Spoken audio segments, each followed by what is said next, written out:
And Chair Lawrence, you can call the meeting to order. Good evening, everyone. My name is Jim Lawrence.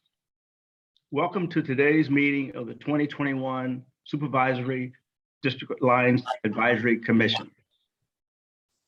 On behalf of the 15-member commission, I'd like to thank all of you for your interest in this very important process. It's not an overstatement to say that we have this commission and all of you are helping to ensure that the fundamentals of democracy are alive and well here in San Mateo County. As you may know, San Mateo County is divided into 5 districts. Voters in each district elect a member to the San Mateo County Board of Supervisors.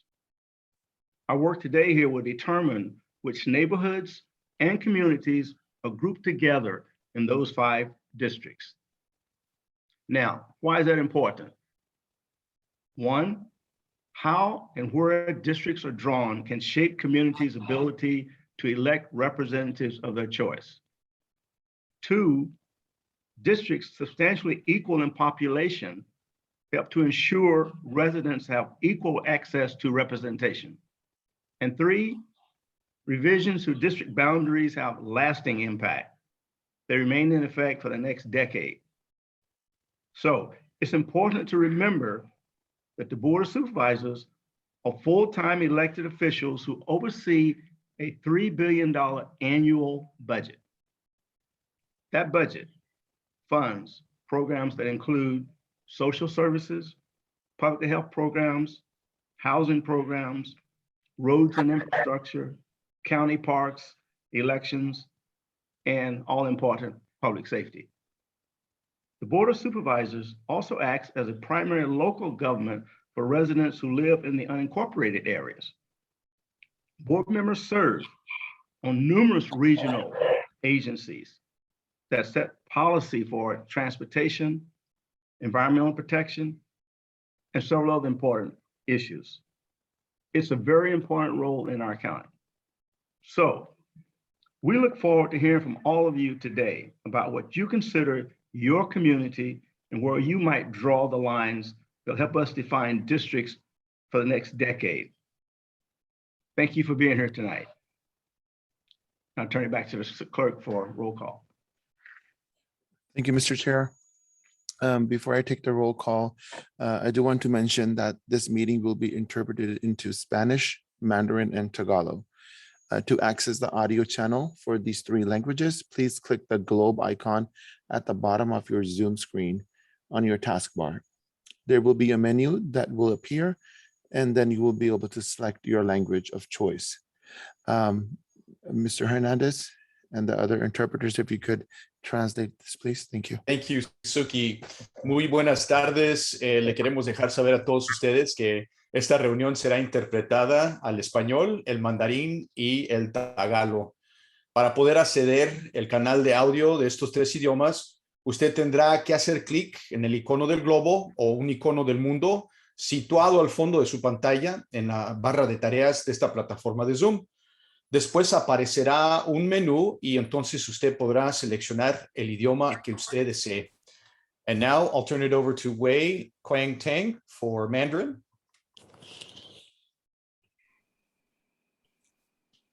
Thank you, Victor. 今天晚上的这个网上的会议呢，将会提供西班牙文、国语普通话和那个菲律宾话的口译服务。要使用这3种语言的翻译频道呢，请你点击你荧幕底部的任务栏上的地球图标按钮。然后呢，这个在里面这个出现选单呢，从中选择中文 Chinese， 这样子就可以听到我们那个国语普通话的同声翻译。谢谢大家 ，Thank you。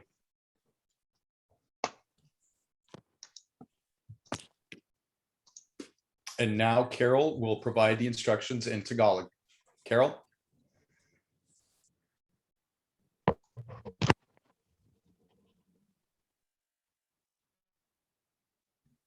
You are unmuted. Carol, go ahead, proceed. Hi. Yes, please proceed.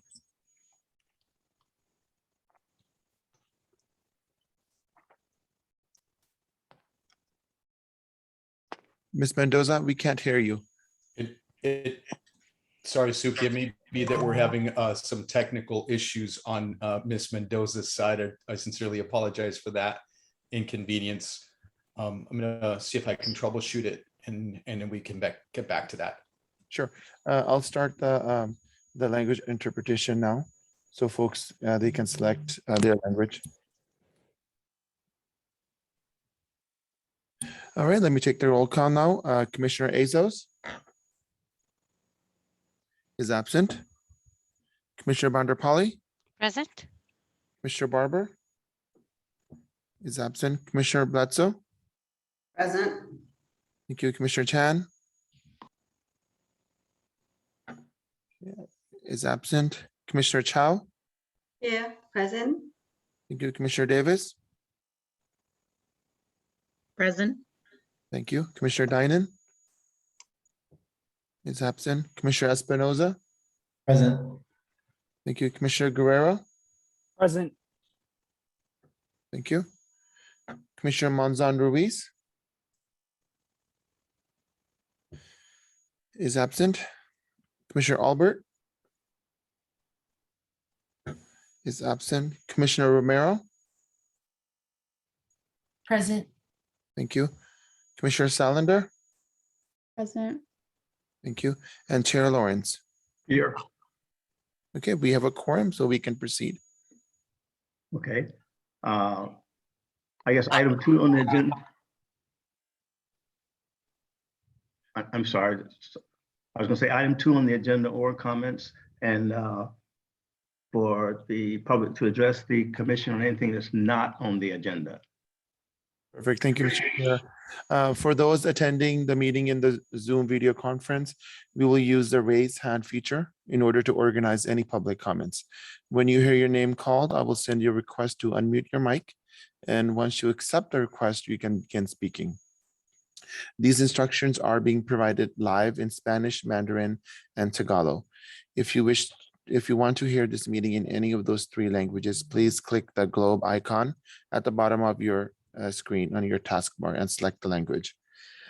So once again, these comments are for non-agenda items.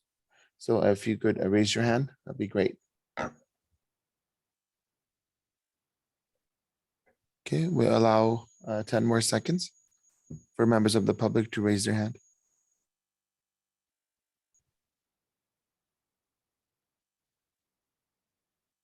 Okay, Mr. Chair, I don't see any hands raised.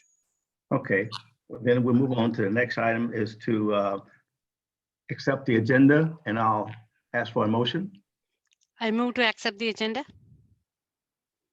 I second the motion.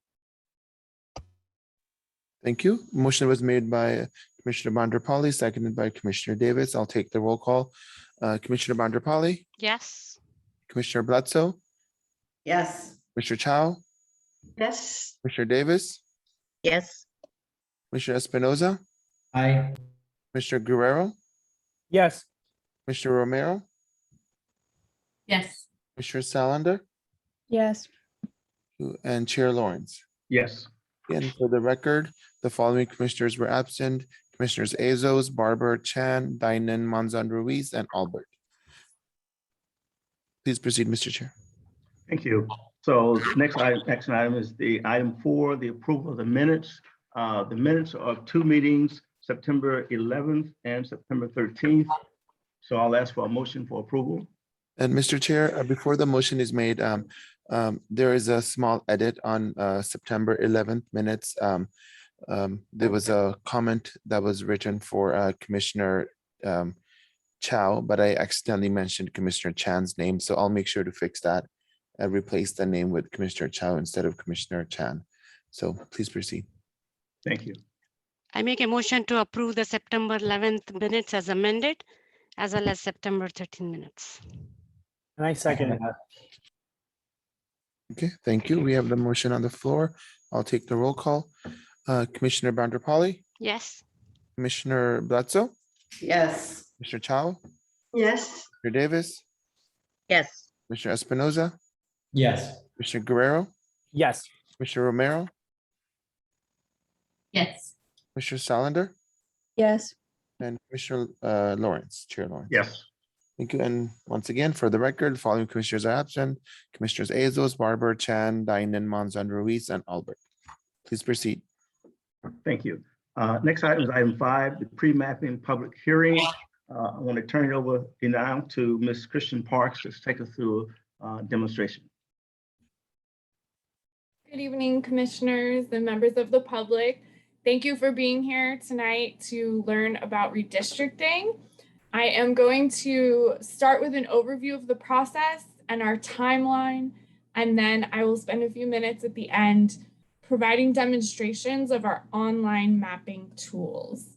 So I'm going to share my screen now, and we're going to start with a few PowerPoint slides. Yes. Here we go. So, San Mateo County, as you heard in the opening remarks from Chair Lawrence, is divided into 5 districts. Each district is represented by 1 supervisor on the board. And these current districts were drawn in 2013. Every 10 years, there is a census conducted in the United States, and every governing agency that is elected by districts has to revisit their district lines to account for any changes in the population over the previous decade. So this was our original district map, and now we will be revisiting it in light of the 2020 census. As many of you also know, the 2020 census experienced a number of snags in 2020 and delays, primarily in the release of the data. Data that we expected to get at the end of March this year was not released until August 12th. As of August 12th, that data is the official total population numbers from the Census Bureau. However, in the state of California, we are adjusting those numbers because California is reallocating our state prisoners back to their last known address. And so California took over a month to do that. And on, I believe, right around midnight or a little bit later on the night of September 20th, which was Monday, California did release that official data. Now, National Demographics Corporation is going to be taking about a week to process that data, because the way it's released is it's just put out there, and what we want to do is put it into the current San Mateo County districts so that we have all that information at the district level and then all the way down to the smallest geographic unit. So the numbers I'll be showing you tonight are still from that August 12th release, but within about a week, you'll get an update. And I was just looking at the numbers, and it's under 1,000 difference. So the difference between what we saw on August 12th as the total population of the county, it appears that there may have been 975 state inmates reallocated back. So that number has changed a very, very small amount. And I'll talk about that more in a second. Right now, I just want to remind everyone that we are looking at a December 15th deadline. That deadline is imposed by the state of California, and the reason for it is because San Mateo County will be having an election in June of 2022. So in order to make sure that everything is in place for that election, we have to have the supervisors approve the new district map by December 15th. Between now and then, we have an excellent and dedicated commission who has been focusing their time on this issue. And the commission has held workshops, 1 workshop for each of the 5 districts. I believe tonight is the last workshop. And the commission will start meeting in October to review maps submitted by members of the public and to ultimately choose a district map to recommend to the board for adoption. Once the commission makes that recommendation, there's still opportunities for the public to weigh in. There will be public hearings in the month of November to hear from the public about the map. And ultimately, before the board adopts it, there will be plenty of public input, we hope. The full schedule of all the meetings, along with recordings of previous meetings, notes, and agendas are all available on the redistricting website. That is smcdistrictlines.org. So I encourage you to check out the website for all the information on redistricting that we have available for you. So as I mentioned, these are the non-adjusted 2020 population numbers for San Mateo County. And I am showing you numbers for the 5 districts because each of these districts need to be relatively equal in population size. So we're looking at an ideal size for each of these districts of about 153,000. What you see here as the total population of 764,442, we're adding 975 people to it from the release that came out Monday night. Then our ideal district size is actually going to be 153,083 people. So what you see here is how each district in 2020, how far off they were from that ideal number.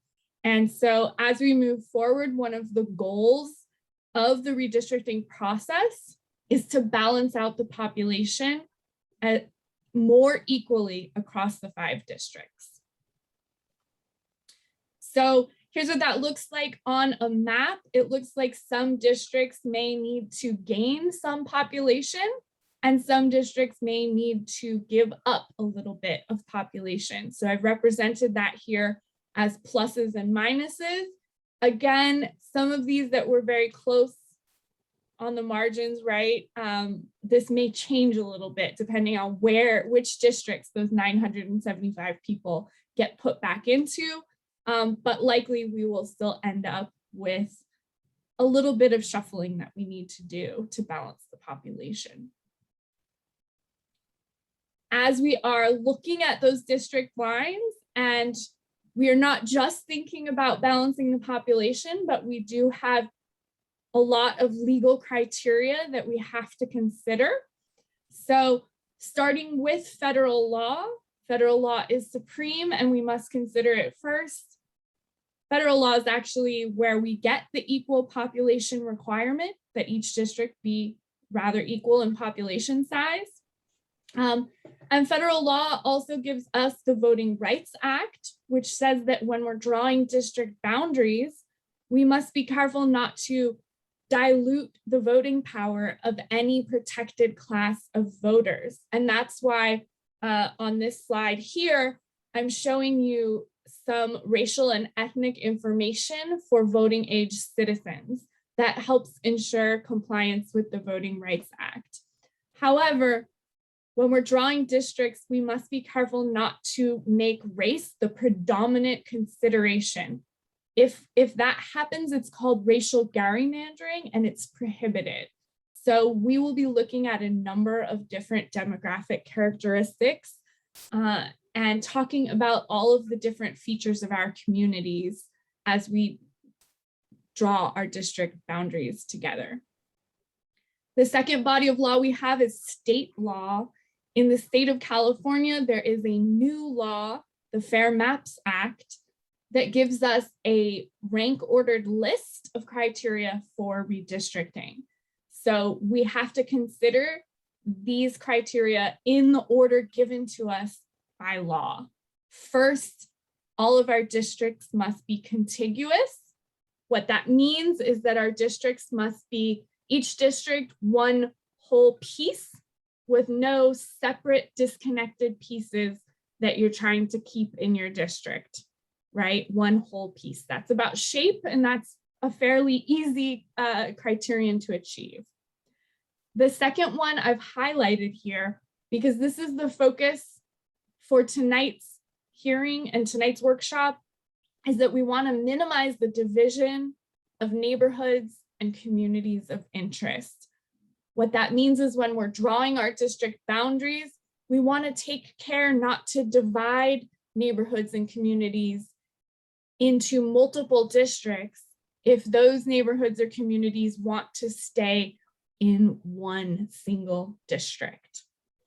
Similarly, the third criterion says we want to minimize the division of cities and places. CDP is census designated place. So that's any other town or location that might have a mailing address, but not its own city government. Fourth, we want to create easily identifiable boundaries. One way we can do that is have our district lines follow other boundaries that we're already familiar with, like roads or waterways or that sort of thing. The last criterion in state law is compactness. And a compact district is one that does not have a weird shape because it is trying to avoid taking in one group of people so that it can reach farther away to bring in a more distant group of people. So that's another, you can think of compactness in terms of shape as well, but there are many other ways that geographers and demographers measure compactness. But under state law, the definition is what is called out here in the box on the slide. Finally, the prohibition in state law says we can't draw district boundaries that favor or discriminate against a political party. Again, that is an area that one of the ways we avoid doing that is by not even looking at political party data. We're not looking at voter registration by party or partisan identification or any of that. Now, there may be other goals that members of the public have or members of the commission, goals that may be specific to San Mateo County. Those things can be brought to the table. And so the reason that I list 3 other goals here is because we can talk about other things, but we have to make sure that first we're complying with federal and state law. So I mentioned that one of the criteria in our state law is to minimize the division of communities of interest and neighborhoods. Most of us are familiar with what a neighborhood is, but we may not have heard the term community of interest. That term is used very often in redistricting, and California law gives us a definition. So the definition here is coming straight from our elections code, defines a community of interest as a population that's sharing common social or economic interests. And in order to have a chance to be effectively represented, that population should be included within one single district. So not divided up into multiple supervisorial districts. How do we identify what those common interests are? That is something that's very subjective, and that is one of the things that we are tonight and throughout this process asking residents of San Mateo County to share with us, to come to the commission or email or in any way, let us know what is your community. If you have a community that is geographically located in the county, has common interests, and wants to be kept within one district and not divided. So how can you work through identifying that community? If you're a member of the public joining us on Zoom tonight, take a moment and think. You can start by thinking about your neighborhood and perhaps go beyond that to think, where is the community of folks that share common experiences, maybe speak a common language, have a similar history, perhaps have similar problems that confront that community. If we're talking about renters around that live around the 101 highway, maybe they have different needs and issues from homeowners who are living around the 280 highway, right? So you can define your community in many different ways, but we do want to ensure that you're giving us a geographic location as well, and thinking about whether or not this is a community that would actually benefit from having one supervisor to represent them. Because the county is large, each district is going to be large. You'll remember I said the size, the ideal size is over 153,000 people. So when we're talking about districts, just as we heard the chair say in introductory remarks that he made, each district will be made up of multiple communities and neighborhoods.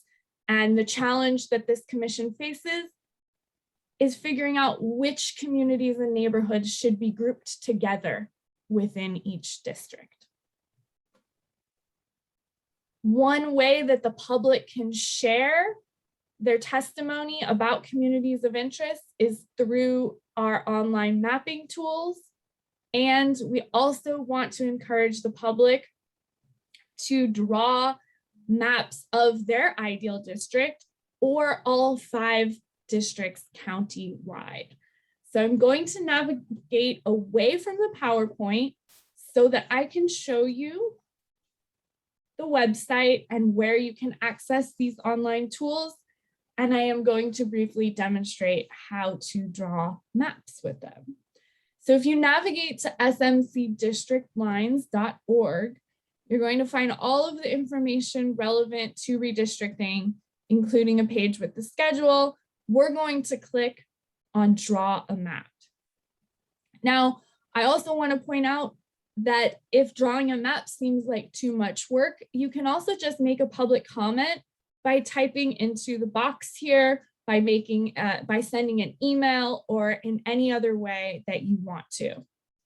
So if you navigate to Draw a Map, you will see our 2 online mapping tools.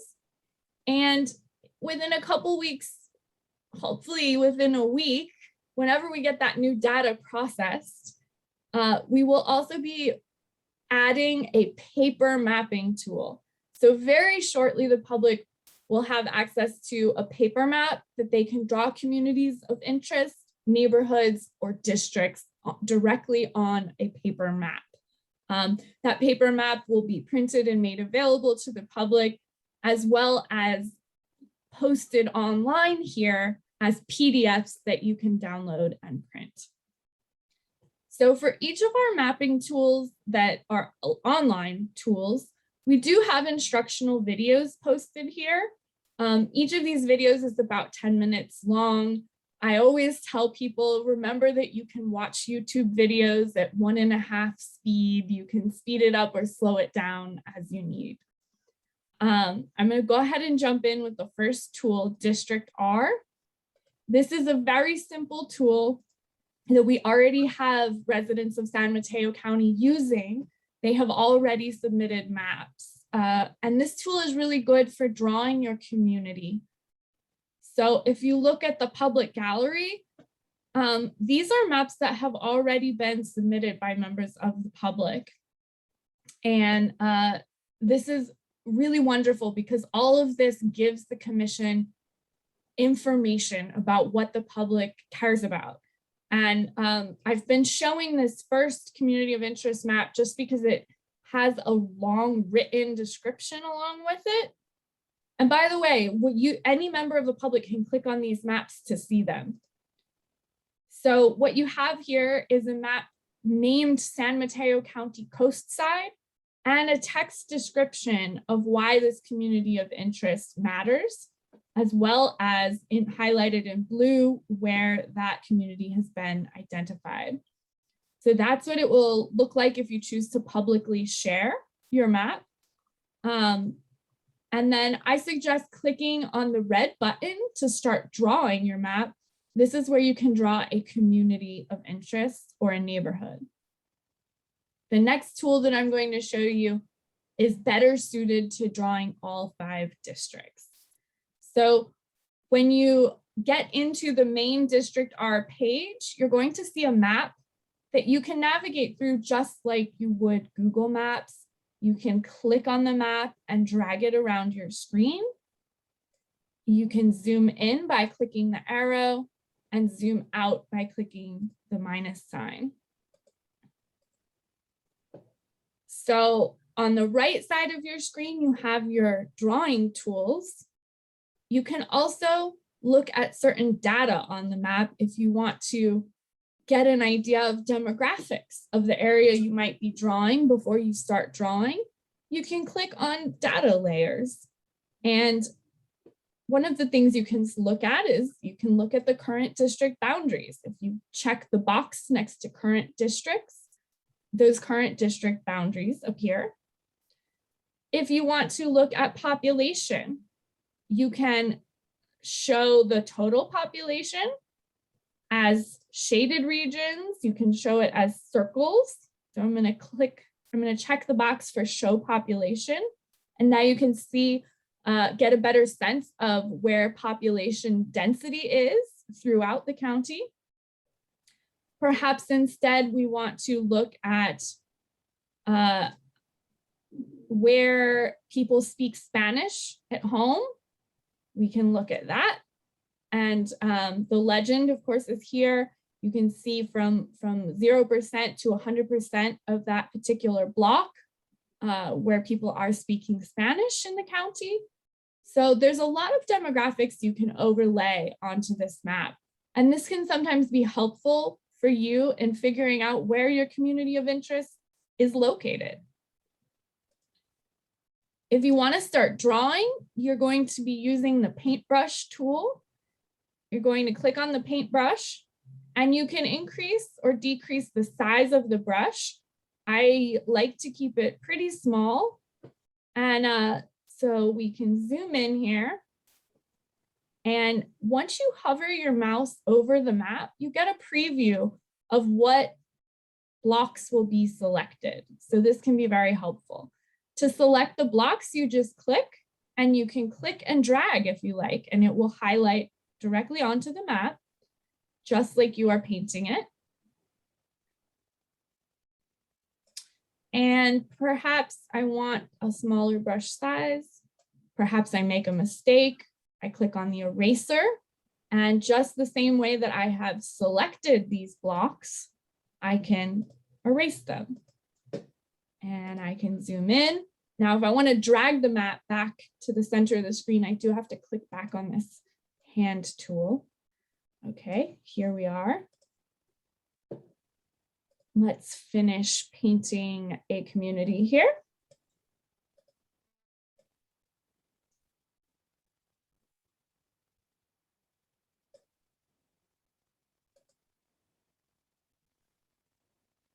And the other thing to think about when you're drawing these communities is perhaps you want to look at how many people you've selected, right? So you can click on the evaluation tool and it will tell me I have selected 33,975 people in this shaded blue area. So that's good because I've selected something smaller than the size of a total district. I've selected a smaller group of people and perhaps it's a community of interest. Of course, this is not a community of interest and I'm not suggesting that it is, but it is a demo that I am making and I am demoing, a Highway 92 community, thinking about all of those days I've been stuck in traffic on Highway 92. And I'll just say we are people who, commute on 92. So you can add more description in here as to what brings your community together, whether there are parks that you visit, whether there are schools that your children go to, places of worship. You're all employed, maybe many of you are employed by a similar employer. All of the different ways that you might define your community, you can describe here. All you have to do to save this map is click save.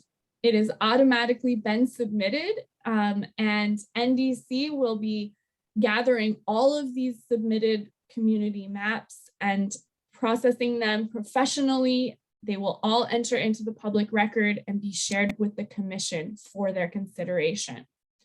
The other thing you can do after you've submitted that map is you can share it publicly by clicking share to gallery, or you can save it as a work in progress, keeping in mind that that does save it publicly as a work in progress, and click save as draft. Now, one reason why you might want to save it as a work in progress is if you aren't finished, this tool doesn't have any user logins or anything like that. So to save it, you do need to save it as a work in progress. So I'm going to X out of that. And hopefully you see that this is a very easy to use tool. Perhaps you want to draw multiple communities. You can do that as well. If you go to the paintbrush tool, where the color is blue, you can now just click the plus sign to add another, and it automatically says community 2. The drop-down menu, we still have our community, our first one, our blue one, but we could add another. So you can do all of that in this tool. You can also use this tool to draw districts in much the same way as we drew communities of interest by clicking the purple button. So if you want to draw complete districts here, you can do that. And it is a little bit off on the ideal population size, but not too far. It's only like 630 people off here. So that data will, by the way, be updated shortly. All of the California mapping tools are scrambling to input the new data that was released Monday night. So hopefully we'll have that up in here soon. I'm going to navigate now to Maptitude. This is our second online mapping tool. It is the more advanced tool. I encourage folks to try District R first, and then if you want to continue mapping and spend a little bit more time with it, Maptitude is an incredible tool. However, if you just want to draw a map on a napkin, you are welcome to mail that napkin to the county manager's office or take a picture of it on your phone and email a picture of that map. Maptitude Online does require you to create a user account. So the first time that you visit the page, you want to click New User and set up your account. The other advantage to Maptitude is that it is available in 6 languages here. So we have Chinese, Korean, Vietnamese, Portuguese, Spanish, and English. And you can use the tool in any of those languages. The previous tool I showed you is only available in English, but works well if you have the Google Translate extension on Chrome. You can actually translate District R. This is Maptitude that I'm showing you now. When you log in, it will show you any plans that you have made in the past. But when you log in for the first time, you're going to click New Plan. A plan is simply a map of districts, and you can start with a blank map, or you can start with the existing districts. I'm going to show you how to start with the existing districts. So I'm going to select existing districts. Once members of the public create maps and share them, they will be available here, and you could actually take a map someone else has created and make additional adjustments to it and make it your own. Let's start with existing districts. We'll give our plan a name, Demo 923, and it will load the tool. And you can already see that this tool is a little bit more complicated. It's showing us our current district boundaries in gold here, and they are labeled District 1, 2, 3, 4, and 5. And you also see the deviation percentage here. So that deviation percentage is the percentage deviation from the ideal district size, which of course is about 153,000. So if you click on the districts box here, it will show you the demographics. And again, it's using this estimated population. So the numbers are not the most up-to-date numbers, but we will be getting those into the tool soon.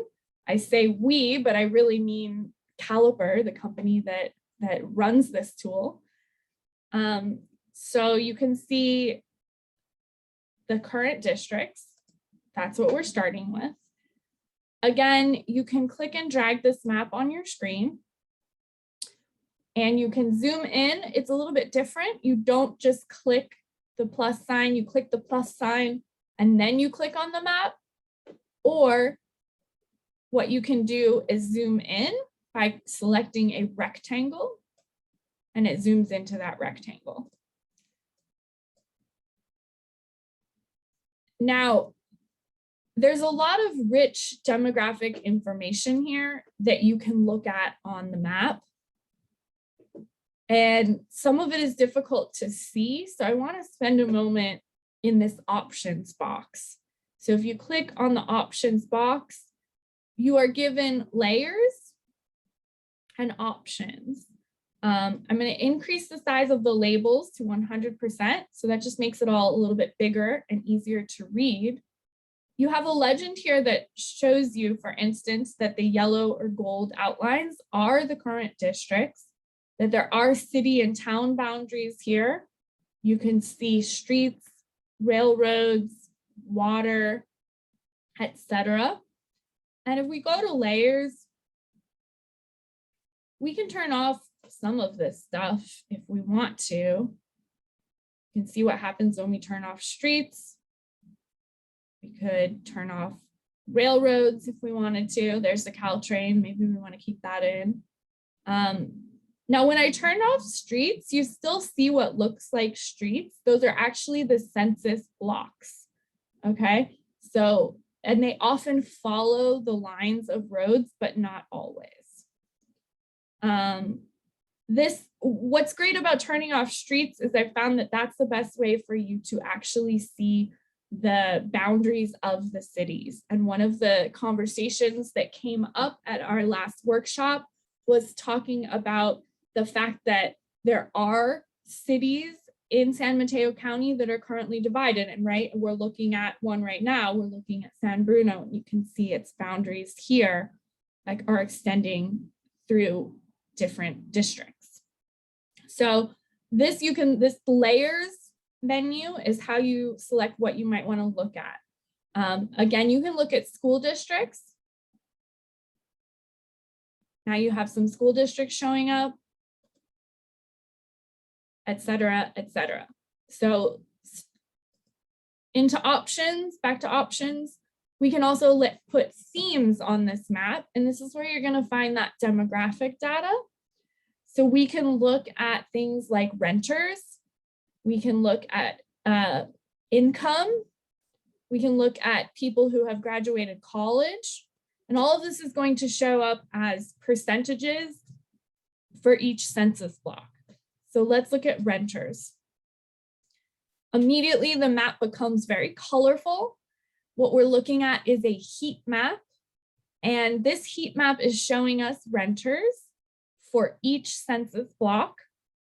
Okay, and these are decimal percentages. So the purple blocks are 0% to 25% renters, all the way up to the red shaded blocks, which are 75 to 100% renters.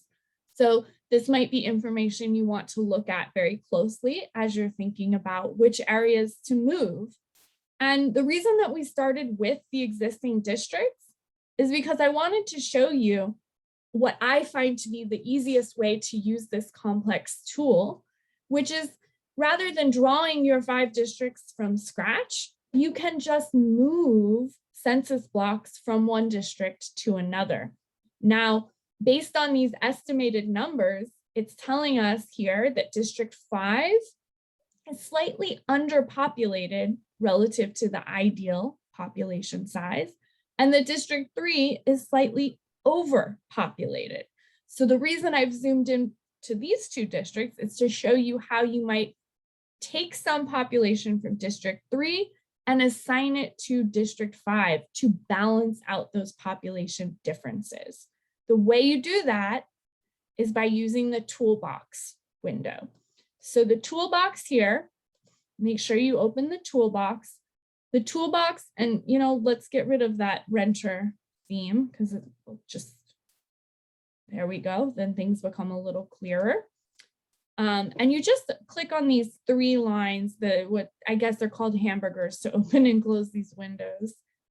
So if we want to select some areas from District 3 to put into District 5, we're going to be thinking in terms of our source. So our source would be District 3. And our target, see it highlights sources red and then it highlights District 3 in red. Our target will be District 5 because that's where we're going to move things to. So now that we've told it where we're going to select from and where we're going to put what we've selected, we can actually make our selection. So I think the easiest way to do this is by census block. Census block is the smallest geographic area. If you want to do larger, you have block groups, you have tracts, etc. And you can do this by clicking block by block, or you can do this by creating a shape. So let me show you first how to select block by block. You literally will just click into the block and it will highlight it. And what you're doing is highlighting areas that you want to take from District 3 and give to District 5. Here's how you would draw a shape. Draw the shape by drawing 4 lines. Draw lines, you can sort of see them in blue here. And it's going to pull in whatever blocks it can find within that shape. And it will highlight them. All right, great. Maybe I want to see how much population I've selected in red. I would click this changes button here, and it would show me that if I move that population from District 3 into District 5, I'm actually moving so many people that I'm going to overpopulate District 5 and underpopulate District 3. But heck, this is a demo. So let's do it. The way you actually do it is by clicking the checkbox here. Another thing that is very good about Maptitude as a tool is it does pop up these little yellow boxes that tell you what's going to happen before you even click. So that can be helpful. There's also a good help function that I'll show you in a second, but I'm going to click the check. And now you can see what it's done is it has taken all of those areas from District 3 and given them to District 5. And you can automatically see what might be problematic here is that there's a couple little pieces that I've left in District 3 that I missed, which would cause District 3 to be non-contiguous. So if I wanted, I could select that, solve that problem, right? And click the check mark again to add it to District 5. So I don't want to spend too much time in this tool because it is rather complicated, but I think a great way to use it is to try to balance out population across districts and make perhaps minor changes to the existing districts. There is a help up here. If you click it, it gives you a sidebar that will walk you step by step through how to create a user account, create a new plan, modify districts, and submit your plan. So once your plan is complete, you can do things like find any unassigned areas or find non-contiguous districts. So there's still some areas of District 3 that are non-contiguous that we would want to deal with before we submitted them, right? Like probably here, and we can actually click on these and it'll show us where they are. We click on, we select it and then click the little magnifying glass. And it should be showing us where that is. I'm not seeing it though. Let's try. Oh, it's that whole big area. I see. It's just saying the whole district has a contiguity problem because I've created pieces that are not connected. So we would want to deal with that before we submit our plan. However, when you are ready to submit your plan, you will click submit plan. It actually is not going to let you submit a plan when the deviation is over 10%. The reason for that is that under federal law, we have a court case that says that deviation should be under 10%, the total deviation. This tool is trying to tell us to make the population more equal across districts. So there's a lot going on here. The other good news is that because this tool is more time consuming, it will save, and this is why it's very helpful to have a user account. It will save your plans here. So you can spend just as much time as I did, and it will keep your demo 923 here, and you can come back to it and finish it later. So I know that's a lot of information. I'm gonna go back to the slideshow and really encourage the public to go back on your own time. You can rewatch this meeting recorded. You can check out the tutorials, and please get involved with this, even if you're just drawing on a napkin, or even if you don't want to draw and you just want to tell us, in an email what you think the boundaries should be. So we'll end with me asking any members of the public who are hoping to speak tonight to please tell us about your neighborhoods and your communities, and where are they located? What would you like to see in terms of district boundaries? Do you have a community that you want to be kept in a single district? And again, if commissioners have any questions for me, I'm happy to address those. Thank you, Ms. Parks. With that, I'll also open it up for any comments or questions by the commissioners.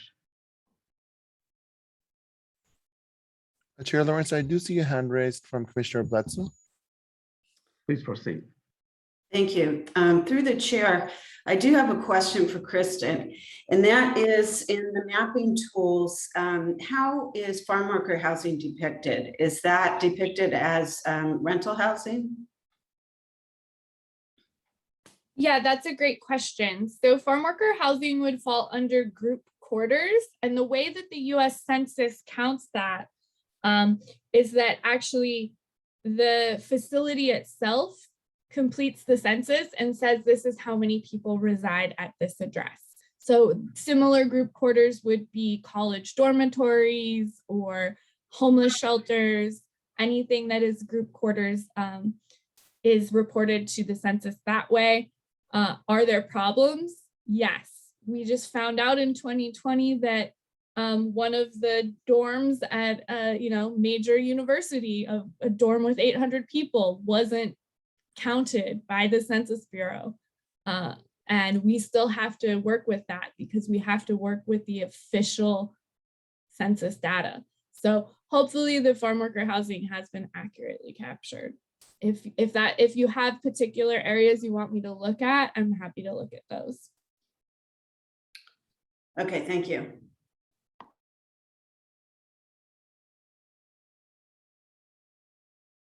Any other comments, questions by the commissioners?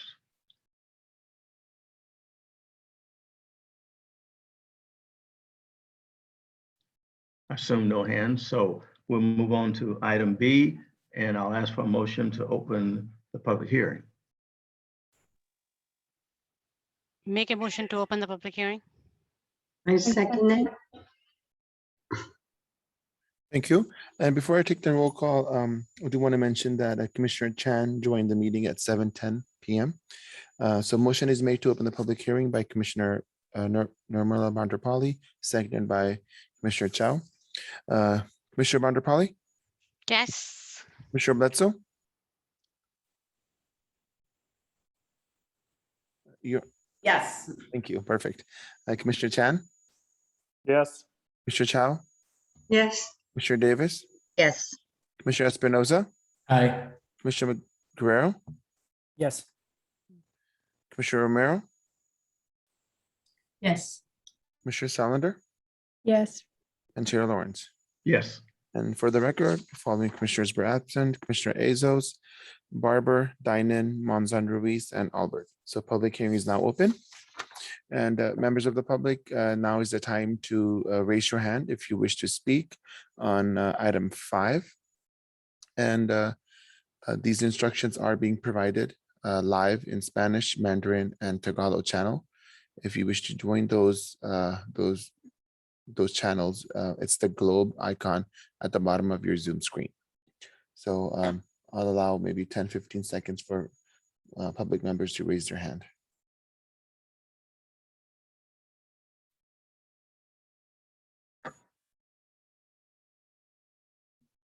Okay, Chair Lawrence, I don't see any hands raised.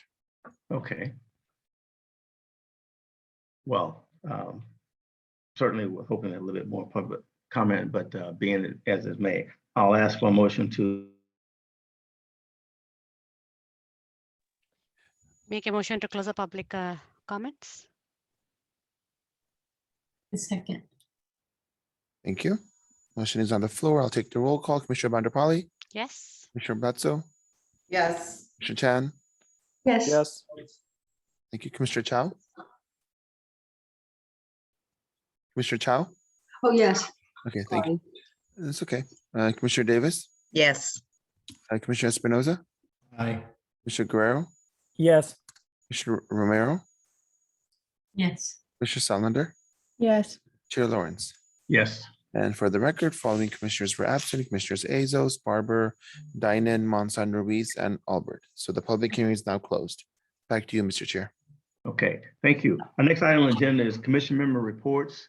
So we'll open it to the floor for anyone who has a report or like to contribute something to the general body.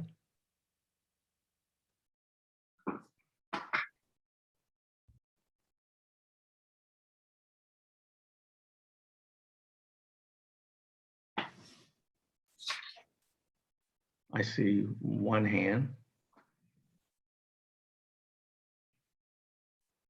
Chair, through the chair, this is Emma Gonzalez on behalf of the Please. county. I'm not sure if this is the appropriate time or I just wanted to give you an update on behalf of Justin Mates. Would this be Please the right proceed. time? Okay. Yes.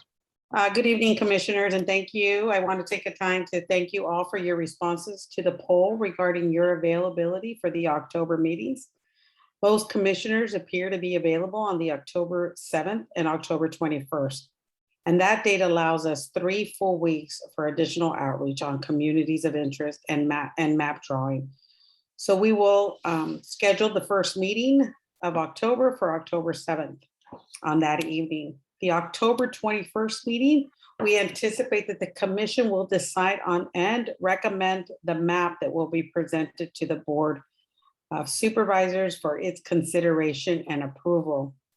For the October 21st, it's another Thursday evening, and hopefully it's a date that will work for most of the commissioners. If you are not able to attend that meeting of the October 21st, please respond to the email that was sent earlier today by Suki, and we must know by Monday, September 21st. And if you can't attend, you could also contact Justin Mates directly. Next, I'd like to also, this weekend, Commissioner Monzon will be tabling at the South San Francisco 101 City Hall celebration. And he will be tabling at that event. If anybody is interested in attending and joining the commissioner, he will be available and at that location starting at noon. As a quick reminder, we seek your input in providing the county with community tabling events that may help us and solicit public comments, as well as allow the public to draw their own community maps of interest. We've provided you an email with also a Google form, so please take a moment to fill out that Google form if you're aware of any events that are occurring in your community. Additionally, if any commissioners are interested in receiving collateral information for tabling at their own events, OCA can provide those copies of collaterals. If interested, please email Justin or myself, Emma Gonzalez. In response to, over the number of weeks, in response to your feedback, the OCA team created a community of interest fillable form, encouraging the public to provide input. As Kristen had mentioned, and we've been talking and leading up to this event, it's really soliciting that input in a fillable form. Is what makes your community unique? How do you best define your community? Describing your community's shared culture, interest, and shared common experience, similar challenges or needs. And also asking and encouraging for them to explain their geographical boundaries in the community of interest, including key landmarks such as parks, county facilities, schools, churches, and other things, as well as to describe and encouraging the public to describe how policy decisions that are made by the Board of Supervisors, including housing, healthcare, elections, child welfare, and public benefits, and describe how that impacts them. This form is available on the Redistricting website and available in multiple languages, English, Spanish, and Chinese. And if you are unable to draw and submit a map, please consider submitting a written comment, as we've told the public to submit a written comment about their communities of interest by sending an email to districtlines@smcgov.org. Finally, public comments. I want to remind everybody, public comments can be submitted online, written. They can create their own map in person at a table event. They can take a picture or through the District R online mapping tool. Really is providing multiple opportunities and access points to submit public input. And if you have any questions, please, I'm here to answer.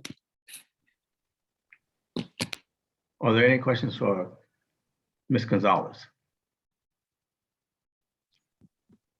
Seeing none, then I will. Through the chair, I'm sorry, I have a comment. Please. Yeah, there are a few of us that have our hands up. Oh, I'm sorry, I didn't see that. Yeah, Chair, Sorry. I see two hands raised. First was Commissioner Espinoza, followed by Commissioner Vanderpoel. I'll let Commissioner Menapoli go ahead and go first. Oh, thank you so much, Commissioner. I just want to quickly find out, Commissioner Manzos is holding a table in South San Francisco. Is someone from the team going to be there to answer questions of the public, especially drawing the maps and those kind of questions that we won't be able to answer? So just that's my first question. And the second one, second question is, what other information do we need to provide? I mean, like, do we need to carry with us when we hold these meetings? Because people were asking me, community of interest, Nirmala, define it to us. Like, is it okay if we do it on just a religious race basis or ethnicity basis? Do I have to combine it? Can I take park next to my house? Would that be considered, community of interest? We have like 3 large neighborhoods and we use this park and say, hey, this is community of interest. So kind of little complex questions like that. And I would like to have someone from the team, to address those questions. So I would really appreciate at these meetings that if somebody comes, and I also would like to have someone come over and speak next Thursday at noon at Lions Club meeting in Burlingame. Maybe I'll touch base with Justin about that, Emma. So those are, is it the right way to go about it, right? Mm-hmm. And also, Emma, there is this huge community, for example, OLA in Burlingame, as well as St. Catherine's. And that's huge, that OLA has probably, hundreds of members, and that's a community of interest, right? And we would like to present at OLA meeting, connect with the priest as well as at St. Catherine's Church. Is it something already done, or what's the best way to go about doing that? How can we support that? And how can you support me to do that? Those are my questions. Thank you. Let me see if I captured all the questions and I will try to answer each one of them. I know that Kristen will fill in on specific questions related to the community of interest. And so Kristen, I'll defer to you on those. As for the tabling events, a commissioner and other commissioners that are interested, we will provide, and we are providing a toolkit that has all the collaterals, as well as a poster board that will really encourage people to come and solicit information. Each one of the flyers also has a QR code that directs it right back to the website in multiple languages. So that will be available. As to whether our consultants will be there, I would not expect our consultants. I believe that, as the commissioner has said at the tabling event, he felt that he could answer these questions himself. And again, the public comment or input can be 1, 2, 3 sentences. It really is. It can take a photo. So we're really going to work and provide. There is no wrong answer in public comments. There is no wrong access point. And that's why we want to make things easily accessible and in multiple languages, so that it's that will resonate most with the community. And that's what we found to be most successful. Now, your specific question on how do you define, let me get back to the other question. Is you mentioned the Thursday at noon Lions Club. Again, I encourage you to complete that information on that Google form. And if you are aware of an event, and then we can look into that capacity and who can be assigned to those occasions, and or if a commissioner such as like Commissioner Monzon offered to also present and table at an event, and he encourages anybody who wants to table with him. Back to your questions, your detailed questions about how do you define in this park or not park, and I will defer that specific question to Kristen. Kristen, are you on the call? Yes, I'm still here. And I would just say, when we're talking about not using race as a predominant factor, we're talking about the drawing of district boundaries.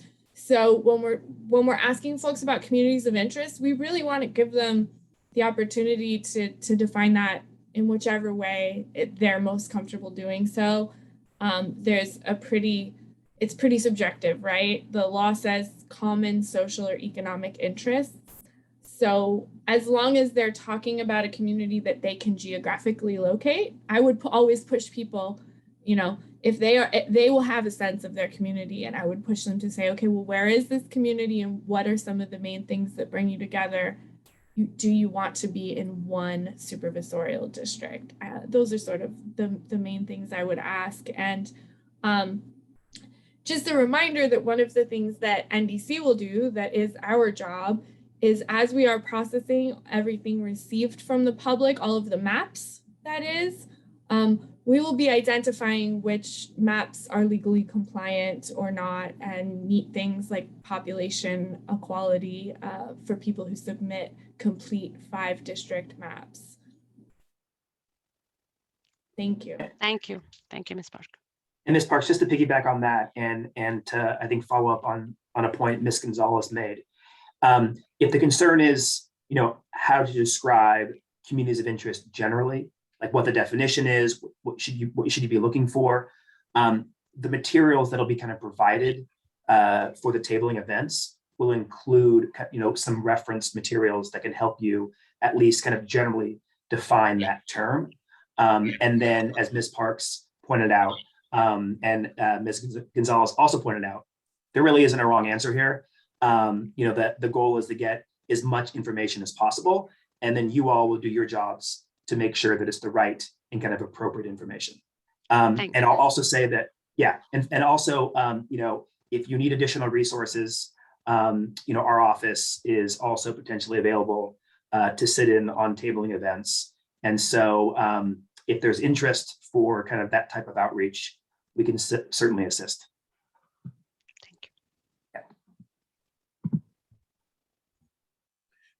Thank you, Brian. I think Rudy was next, wasn't he?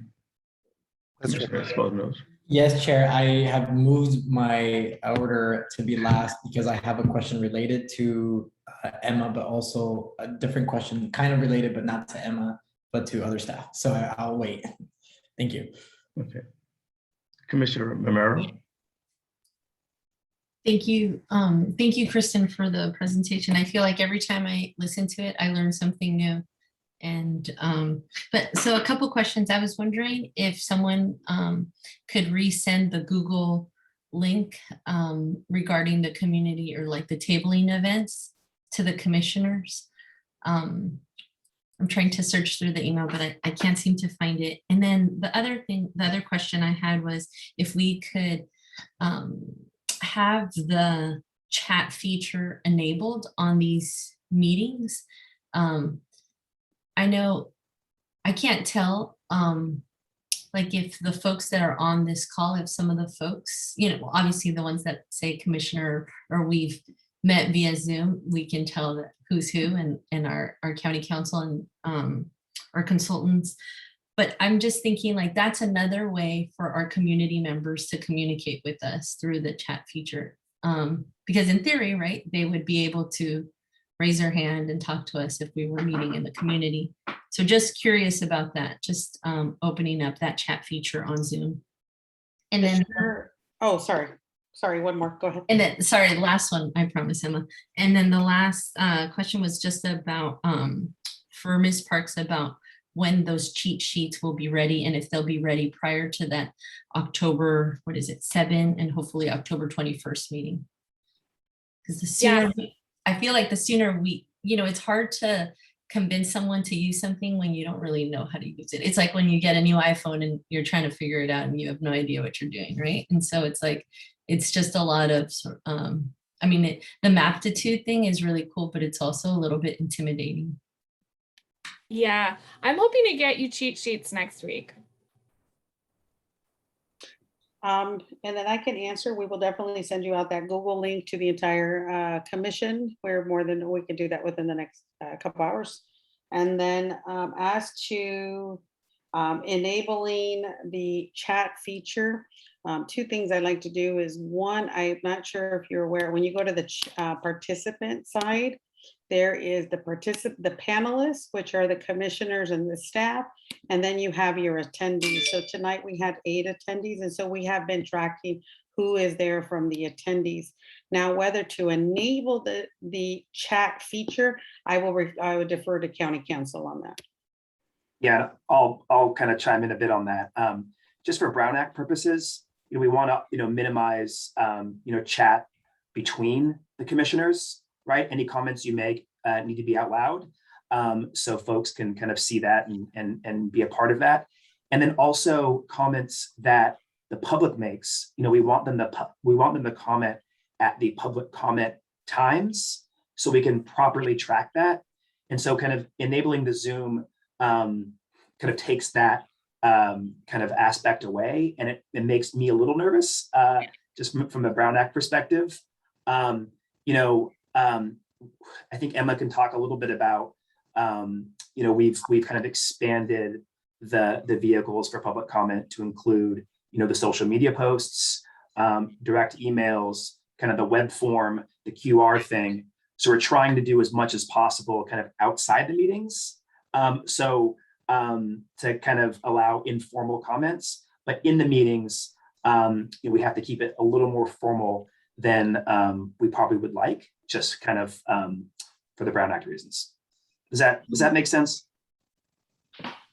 And Commissioner Romero, one other thing is, and others, I'd also, as Brian mentioned, we did a huge outreach and really encouraging participation at the meetings. We've now shifted to really move our outreach to really solicit public comments through various access points.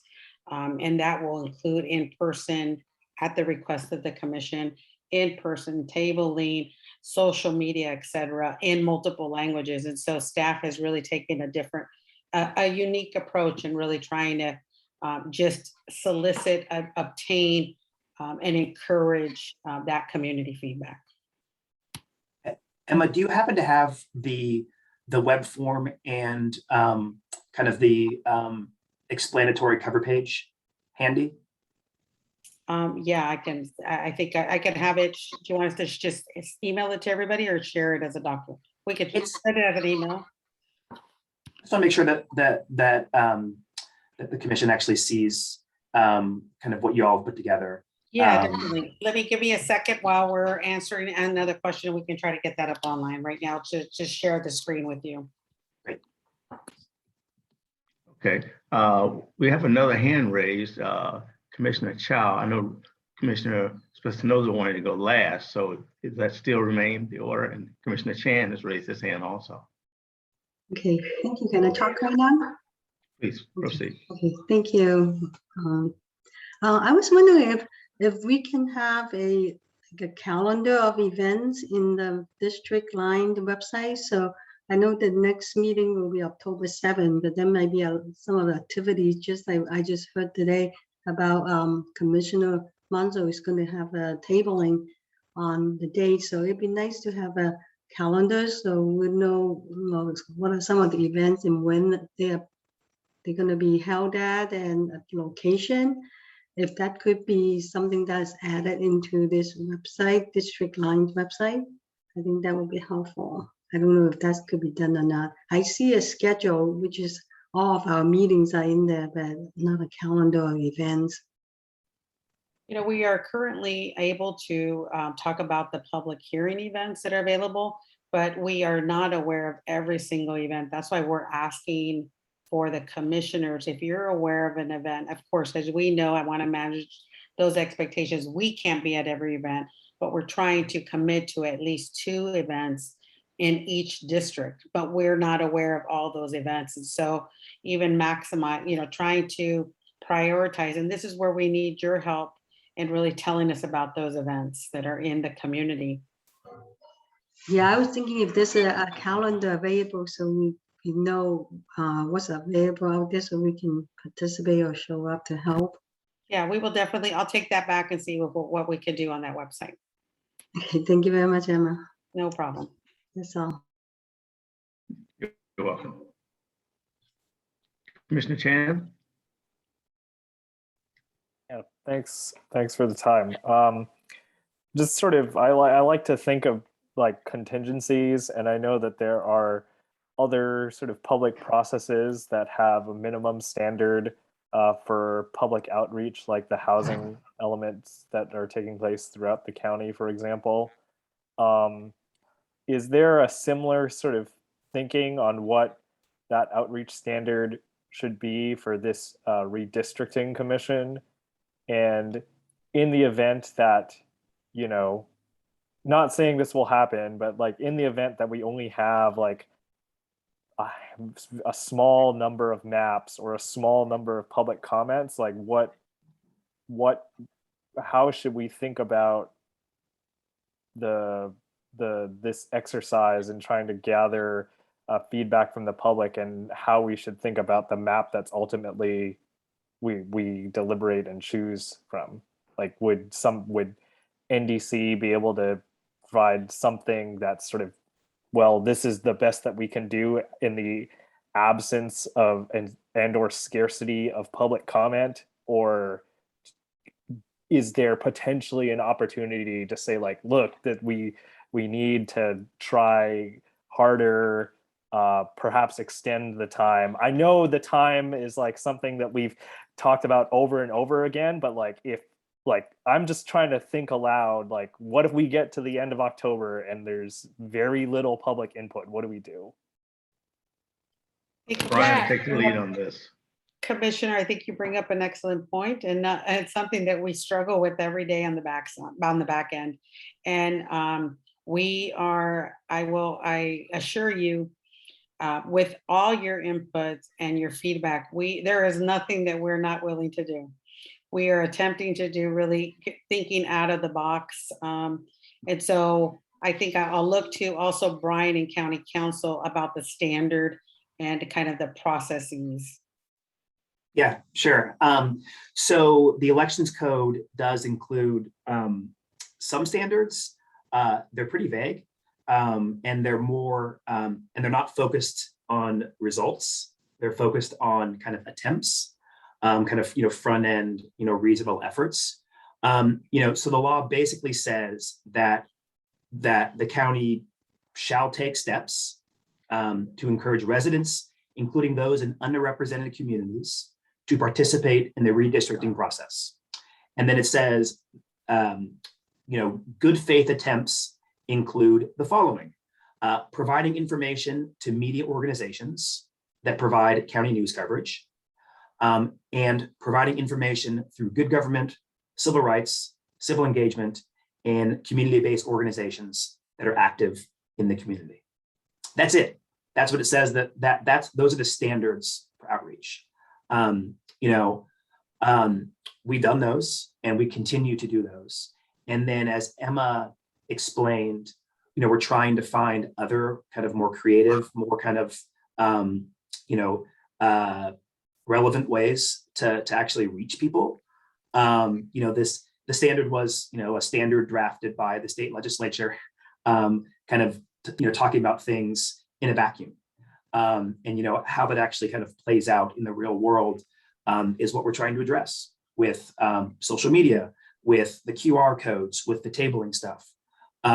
So I can say that I read to you directly from the statute that those are the outreach standards. We've met those and we are going above and beyond those. Unfortunately, the law doesn't kind of contemplate, again, a set number of comments, for example, or a set number of maps or results. It relies on folks' kind of willingness to participate in the process. And I think that, when it's said and done, if, we have less public comment and less, maps and less testimony about communities of interest than we would have liked, I think we just have to kind of, just deal with that, unfortunately. And one thing that we're wanting to do, Emma mentioned the upcoming meetings for the 7th and the 21st. We want to leave some extra time for, potentially an additional meeting or two if we need to, before we actually submit this to the board. So it then has time to do its job. But we want to keep that option open, and want to deal with that eventuality that we might not have as much as we want in the 21st. And so maybe we go out and we have another meeting or two between then and, say, November 16th when the board meets. That was a long, rambling response. Hopefully it was at least partially responsive. If not, let me know and I can fill in some gaps. And Brian, I also have that fillable form that I could share now if you want me to do that. Give me 1 second, everyone.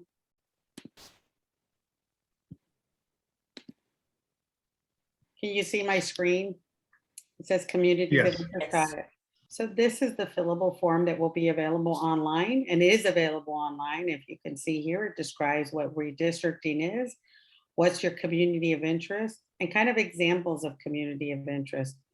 And then we talk about that you could provide your input through a public hearing, online, and in paper. And it also tells you the how and where to submit that. And as well as, post on social media, and we're using the hashtag SNC district lines. Again, another way of how we're soliciting and obtaining public input. And why you should participate, of course. And then we finally, here is the fillable form where each person can start describing and typing, and it will be submitted. They can take a picture and send it forward to us. And we have our, what district do you live in? And here's the QR code. Again, we're trying to make this as simple as possible. It currently is available in multiple languages. And again, this is downloadable. And then we've created also some postcards, again, encouraging. We've shifted to really encourage public comment through various forms and wanting to make that as easily accessible to all communities.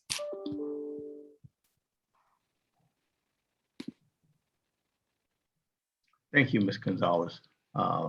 Let's move to Rudy. Commissioner Exposed-Moser, sorry. Chair, I did think that Consultant Parks had something to say. She was raising her hand. Sorry, I missed it. Oh, just very quickly, I just wanted to reassure you all that usually it's very common for the public to not be as engaged at this point, but as soon as we have draft maps that are being made available to the public, we usually see a lot more participation, right? It's much easier for the public to react to this proposal that's specific, right, than to go on kind of scratch. So that's my reassurance, but then also more to the question that was asked about how NDC can fill in gaps if we don't get a ton of maps from the public. That is exactly what our job is. That's exactly what we do. And I can tell you that already, just from the few public comments and community of interest submissions that we've received, NDC could create dozens of maps for you. And what we really want is the commission to give us direction and say, you know, if we're talking about certain cities that are currently divided across districts, are there ones that you would like NDC based on public comment to explore? You know, we'll draw you different versions of maps that don't split those cities, right? So we are here at your service, and we will take direction from the commission and staff. Okay. Well, Commissioner Espinoza. Thank you. I appreciate that. And I appreciate all the questions, because a lot of you asked questions that I had, and that was super helpful. So I have a question with our relationships with the community. I think part of the reason why some of us wanted to be on this commission was to participate in this process. And also because we're probably already involved within specific groups or communities of interest, whether it's renters or immigrant groups or, you know, ethnic groups, et cetera. I've had private conversations with folks to engage them in this process. However, I don't feel that they are comfortable enough to show up to one of these meetings and go on public comment and speak their minds.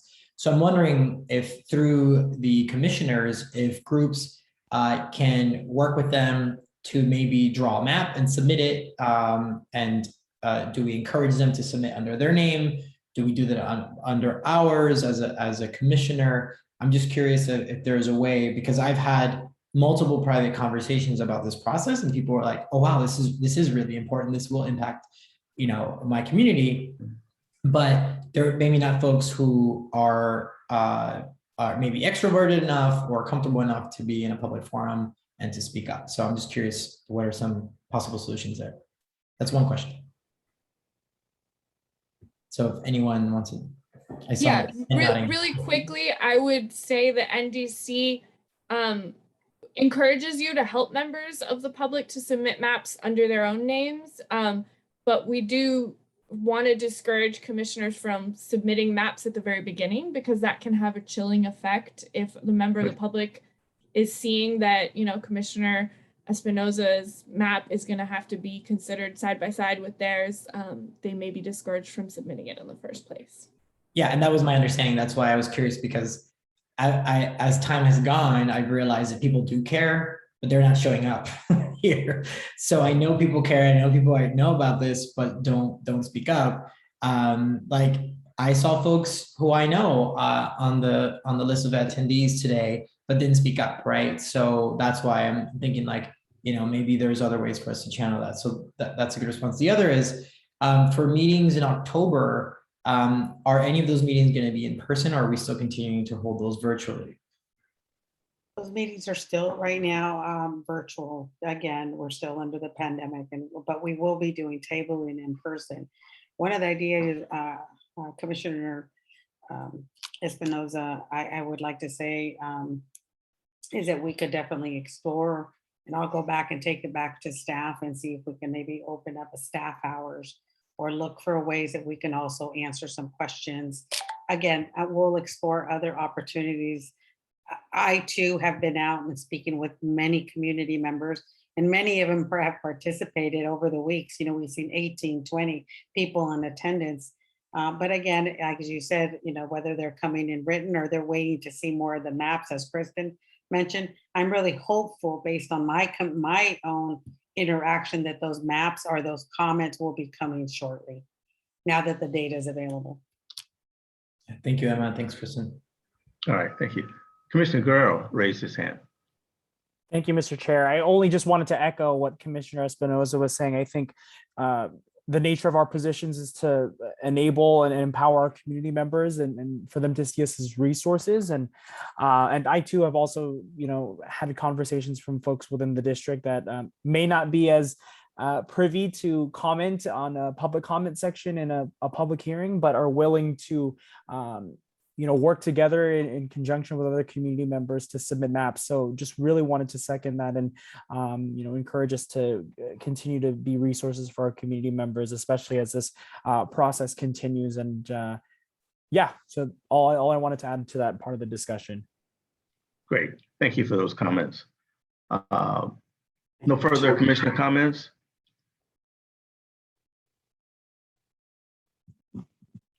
Chair recognizes Commissioner Nevada.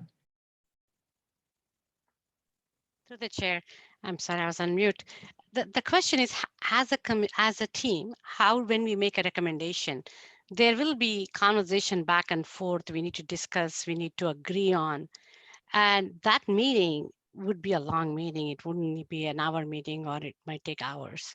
So is there a plan like that many, we are going to block up that many hours, or how are we going to do that? When you make a recommendation, we want to make sure that it is, we all agree on it. For example, I have few things that our community members are saying, hey, Burlingame Hills should be part of Burlingame. San Mateo Hills should be part of San Mateo. It is in District 2, but right now it's District 1. So those are some of the things that people are talking about, and those are the things we will discuss as commission. And so how are we going to do that? I mean, who is going to facilitate this program? To the chair, right? I mean, what support are we going to get and how it's going to look like? I just want to have a good understanding so that, I can share that with our community. Thank you. I'll ask Brian, are there any guidelines for the commissioners to use, to follow, that you can share with us? In the past, has it been open? Yeah, I mean, the whole point is that, to be an open, dialogue. And, there's, we'll expect discussions amongst the commissioners, hopefully have, public comments. I feel like, to Ms. Park's point, once we start actually kind of discussing maps and discussing where lines are actually drawn, people who are maybe now reluctant to speak up will be more likely to speak up. So it's to have this kind of open, conversation about what the final map's going to be. As far as support and who's going to kind of help guide us, I'll turn to Ms. Parks and NDC, right? They're kind of our map Sherpas. They're there to kind of give us the demographics we need, the support that we need to kind of make adjustments that are talked about. And so I turn to them as kind of our main resource to kind of guide us through those meetings. What it's going to look like, it's hard to predict, right? We're going to have, we'll have it start at 6:30 and we'll go to, however long it takes. And as I mentioned before, we're trying to recognize the reality of the situation and kind of make sure we have a buffer of time on the back end if we need additional meetings to kind of, finalize those discussions and give you all the time you need to kind of decide on the map or maps you submit to the board. And if I could add, Brian, this is why your availability for the October 21st meeting is critical, that Justin know in advance that you're available for that October 21st discussion. And please reply to that email or let him know no later than this Monday. That would be helpful. Sure. Thank you, Emma. We'll do that. No further comments from the commissioners? Then I'll move to item 7, which is discuss the next meeting dates. They were announced October 7th and October 21st. I assume that we all have calendarized those and planning to attend.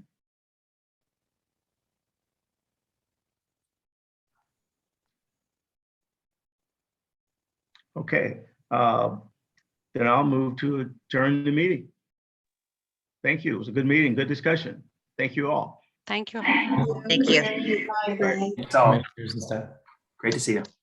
Good night, y'all. Well, the time Nice is to see everybody. 8:05 p.m. and the meeting is off the record and adjourned. Thank you. Good night, Sophie. Good night.